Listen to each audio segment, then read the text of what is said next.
Morel est un roman écrit en 2021 par l'auteur québécois Maxime Raymond-Bock.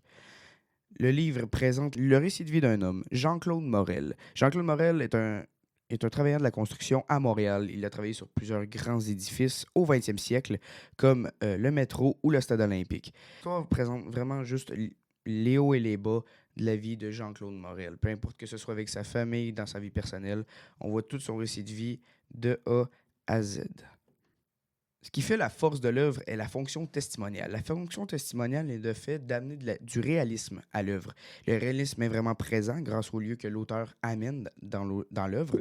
Par exemple, les différents restaurants, tavernes et autres bâtiments sur les rues Ontario et Notre-Dame, le parc Belle-Rive à Montréal, donc des vrais lieux qui existent à Montréal. Ce réalisme est une grande force de l'œuvre puisqu'il amène de l'immersion. On se sent vraiment, en tant que lecteur, immergé dans le livre et c'est ce qui fait sa grande force. La grande faiblesse de l'œuvre est sa vitesse. La vitesse est variée de pauses et d'ellipses. Des pauses sont des descriptions de personnages, des dialogues entre les personnages, des descriptions aussi de lieux.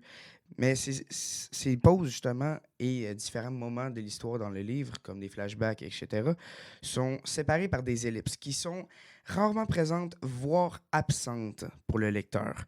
Ça prend quelques lignes avant de s'apercevoir dans quel lieu on est, dans quel temps de l'histoire on est. Est-ce qu'on est dans l'enfance? Est-ce qu'on est plus dans la vieillesse? Donc, dans quelle pause nous sommes?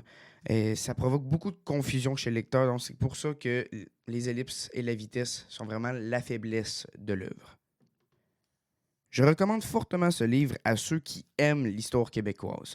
Moi, personnellement, j'adore l'histoire québécoise, surtout celle du 20e siècle, et je ne suis pas un grand lecteur, donc j'aime bien que les livres se lisent bien, et celui-ci en est un, grâce à son niveau de langue qui est recherché, même parfois familier, voire populaire. Donc pour moi, c'est vraiment un livre que j'ai adoré. Donc je le recommande fortement à ceux qui, comme moi, adorent l'histoire québécoise et qui adorent aussi que les livres se lisent bien.